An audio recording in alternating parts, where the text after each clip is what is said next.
सामने चुनौती है कि जब भी लोग ये बात करें तो उनका जिक्र कीजिएगा। और आखिर में आपसे मैं ये कहूंगा कि इस्लाम क्या है, मुसलमान क्या है। अगर आधुनिक भारत में आजादी से लेके आज तक मैं पुष्पेंद्र कुलश्रेष्ठ की हैसियत में कह रहा हूं,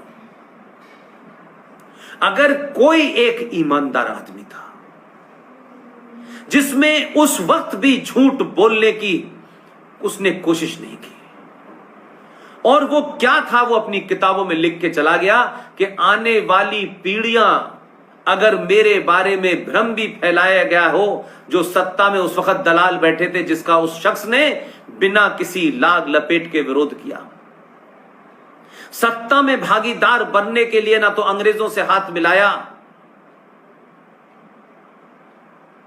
न सुभाष चंद्र बोस की जासूसी कराई, न संविधान में गलत प्रोविजन जितने हो रहे थे उसका मुखर होकर विरोध किया। इसलिए दिसंबर 1948 की जो संविधान सभा की जो डिबेट्स हैं उसे भी पढ़िए।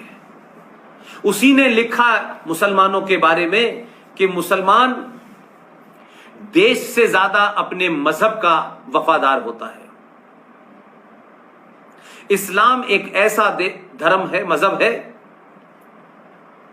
जो अपने अलावा किसी को भी नहीं मानता। इस्लाम पूरी दुनिया के लिए एक वो विचारधारा है जो खून लूटपाट में विश्वास रखती है। और इस देश का विभाजन मजहब के नाम पे हुआ था, फिर भारत में मुसलमान क्यों रुका?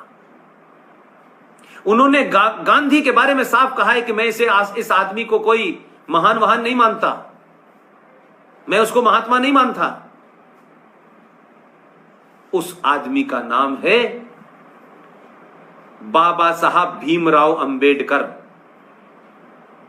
इसलिए शाहीन बाग के लोग यह समझ रहे हैं कि भारत का सनातनी हिंदू अभी भी मूर्ख है, तो बाबा साहब अंबेडकर की बड़ी सी तस्वीर लेकर के, संविधान का सहारा लेकर के कि नहीं हमें संविधान बचाना है, जय भीम जय मीम के नाम से आपको मूर्ख बनाया है। सब जानते हैं कि जो मंडल साहब यहां से गए थे, पाकिस्तान के पहले लॉ मिनिस्टर बने, उनके साथ क्या किया? वो आ गए वापस, दलित थे, जय भीम का नारा उस वक्त जय मुसलमान और दलितों का नारा लगाया, आज जय भीम का नारा लगा रहे हैं। कुछ मिसगाइडेड लोग, कुछ सत्ता प्राप्ति के लालची हमारे दलित भाइयों को, जो हमारे जीवन का हिस्सा है, हमारे परिवार का हिस्सा है,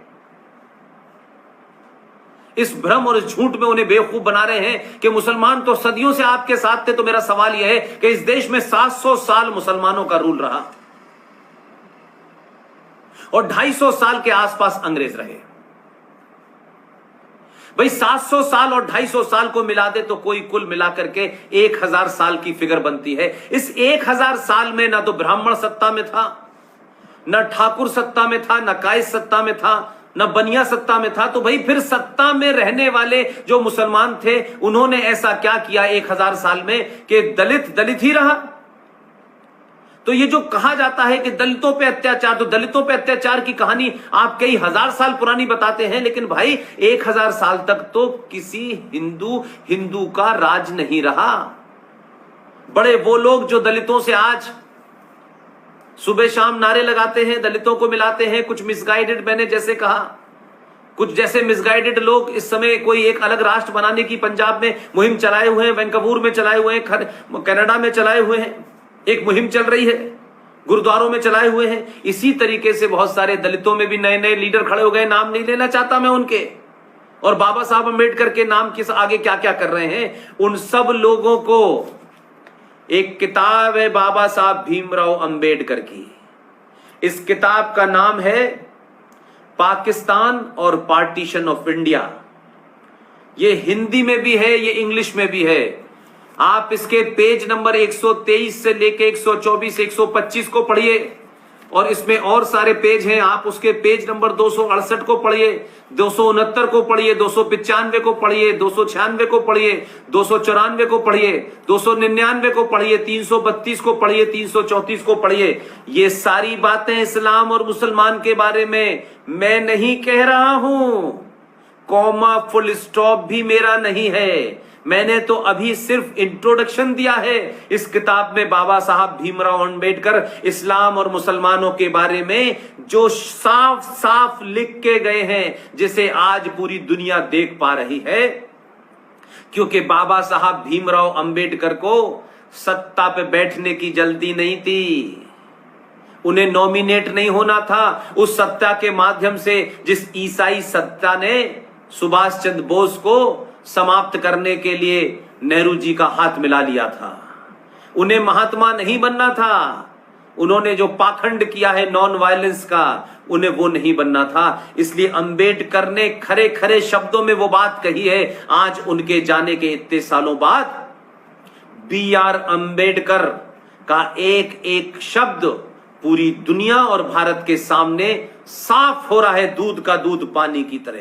इसलिए जब लोग मुझे गाली देते हैं, जब मेरे खिलाफ बोलते हैं, तो मैं कहता हूं भाई अपने गरेबान में झांको।